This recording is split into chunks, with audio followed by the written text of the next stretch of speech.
we're going to go through creating and customizing your Artian weapons in Monster Hunter Wilds. I don't recommend doing this till endgame because it is expensive, so make sure you already have some good weapons and armor because the grind can be long. Got some tips as well that you're probably not going to find anywhere else because only one other person knows the information I'm about to talk about, which is a dude on Reddit named Zatic. We were discussing the weapon seeds that you'll be abusing if you follow what we say in this video. But to start with, what we need to have are the weapon parts that we get from the tempered creatures. So whenever you see a tempered creature, and we're just going to use this one here as an example, you'll see we have these parts here. We actually want the best ones, and the best way is to farm out the tempered Arkfeld. So you're going to be ringing that a lot, and I've done it quite a bit at this point, so I've got plenty of weapons and stuff like this. And you're also going to want to have enough monster parts to be able to turn into ore. That's why we are in the basin right now, because we need to speak to the smelty boy right here so that we can create the orichalcite. We actually need to have 50 of these per weapon, so this is something that's quite laborious. You will need to farm a lot of stuff. Luckily, you can use pretty much anything to create this. Just so happens that the Arkfeld gems, which I've used all of mine just to get mine ready for this video, are one of the best things to smelt for that as well. So farming Arkfeld at the end of the game, that is the best way to get this started, I'm afraid, which is why I said make sure your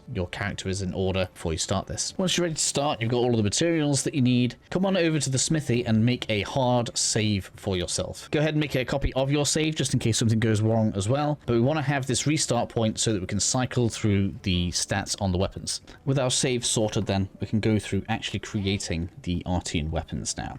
To start with, we come on into the Forge Artian weapons. I'm going to be doing a longsword because that's just what I enjoy using at the moment. And obviously what we need to do is fill in all of the slots that we have here. We have a few things that we can choose from. You can see we can look at element, the infusion, so whether or not you want it to be focused on attack or crit, and then obviously how many you have. I want to try and make a paralysis crit weapon. I know it's not the ideal thing, but it's just what I enjoy using, so that's what we're going to go with here. I'm going to put my paralysis parts in here, and we're going to put the affinity in there because this is good for the spirit attacks. Now at this point, we're going to go ahead, we're going to forge this, and that's going to create a seed for that weapon. The roll has already been made what stats that weapon can have. In fact, the roll has already been made for the next several weapons that we can have, but we just can't see them right now. This is effectively taking up the next seed in the queue. So I'm going to equip that as my primary weapon so we can see where that is. What we're going to do is we're now going to go ahead and we're going to reinforce this. So we're going to go to the reinforce menu. You can see this is the one that I have equipped. Now I know when I do this in a second, I'm going to try not to cut it even if I say something stupid. We're going to get 2 sharpness and 2 elemental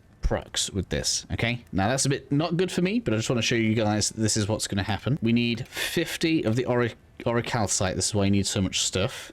We're going to reinforce this. Now we get 2 sharpness, 2 elemental boost, and an attack boost. Now if I decide I don't like that, the thing that we should do is reload our save. So we're going to return without saving. Very important. Do not save on that menu. And then once we reload, you've got a choice, really. There are 2 things we can look at here. First off, I need to tell you guys that a raw weapon actually has its own seed because it can't have the elemental attack on it. If we want to move the seed along one, what we should do is we now forge a weapon with things that we don't care about. So, for example, if I want to move the seed along one and I don't really care about trying to make a raw weapon, I could decide, you know what? I don't really care about poison. So I'm going to go ahead and I'm going to put some poison parts on here. Now, of course, just bear in mind, this is still taking up parts. We still have to farm parts. But what I'm doing is preserving the paralysis that I feel like I would prefer to have. We can forge that. Don't care about that one really. And then we can forge the one that we actually want. So I'm going to put my paralysis back in here. And now I can see if that is a better seed for what I want or not. So we're going to come on back in. We're going to reinforce this weapon and see what we get. This time we get 2 sharpness, 2 affinity, 1 elemental boost. I still don't want to have 2 sharpness. I want 1 sharpness, not 2 sharpness. So what I would do again now is I would reload. Now make 2 weapons and then go ahead and reload. Or alternatively, what you could do is, because I knew this one was going to be a bad one, I could have made that weapon, dismantled that weapon, and then saved again. And then that way I don't have to keep on repeating the steps that we've already taken to keep on pushing the seed forward.